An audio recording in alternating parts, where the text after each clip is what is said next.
Okay, so we're talking about grip and how to get your support hand on the gun as much as possible. And like I mentioned in the post, I had a period of time when I was really having difficulty with my grip, and it started out with I was shooting Glocks, and unfortunately I was using this little thumb groove, which put my hand in this position, and then when I try to get my support hand in there, there just wasn't really very much room at all left in the gun because I have pretty large hands myself, and I was finding I had just such a bad grip and tried all sorts of different things, and it just didn't work out initially. So after working on this a long time, reading a lot, getting a lot of advice, what I ended up having to do is you want as much as possible the meat of your palm of your support hand to be able to get engaged in the grip right here if it's going to be an effective and equal support in recoil. And of course, the more you have even pressure between your hands on the gun, the more that your sights are going to track just straight up and down. The more the gun should recoil straight up and down and settle back down to sights naturally without having to force it to do anything strange. Um, so it's something you could try, and maybe you're doing this, maybe you're not. Um, you really take your right hand thumb and palm and just get that out of the way first and foremost before you get your support hand in there, and line up and put your support hand where you actually want that to be. And of course, you said you're familiar with the techniques.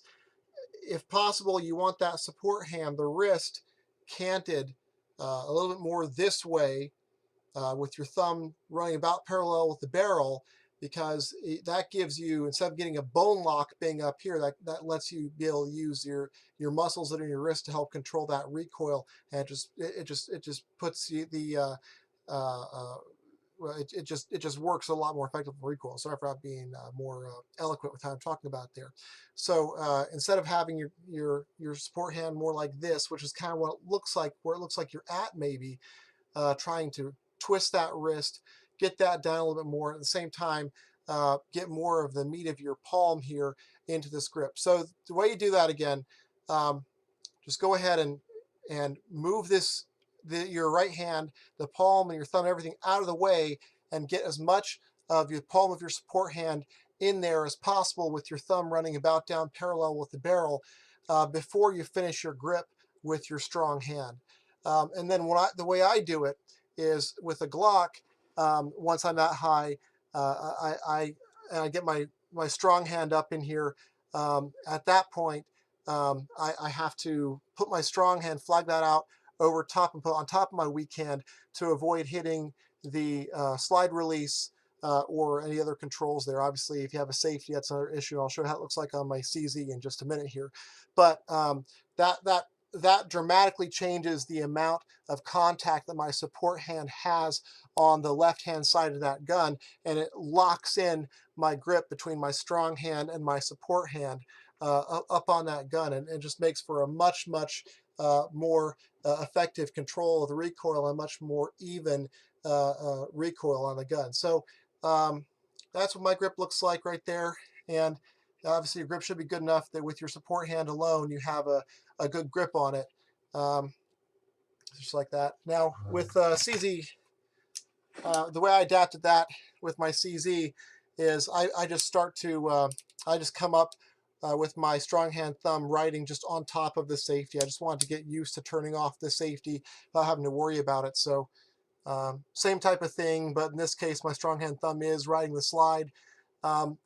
This can cause some issues if you have large hands with the possibly the safety, which is why I ride my thumb down so I can keep that safety held down with my strong hand thumb, but also with the slide stop. So going back to my Glocks, even though this is a 34 and it came standard with the extended magazine release and extended slide stop, I've had to replace that and put the standard smaller slide stop on there to avoid accidentally contacting that slide stop with my weak hand, or for that matter with my strong hand. My CZ, I've had a couple of issues at first with contacting the slide stop by accident. You can see I'm right on there with my thumb. So I've managed to flag it off a little bit like this in competition where it hasn't been an issue, but I may go ahead and switch out that slide release for a smaller, a non-extended slide release, just to make sure I don't have any challenges with it. Other thing I'll mention about this is having proper grip tape or grips on this. I have this is the wider CZ thick grips is what I'm using here, and on this side you'll notice it's just the stock however they come, which is they have this little panel of grip tape that's inset.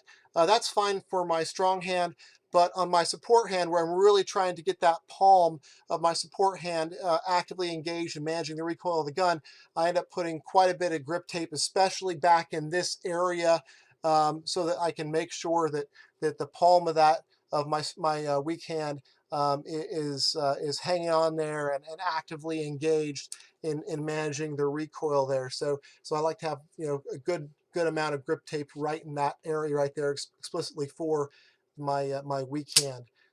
So maybe that'll help. Maybe it's stuff you've already tried, but just figured this was easier to try to explain it on a video rather than trying to type all this out. If you have any more questions, feel free to let me know.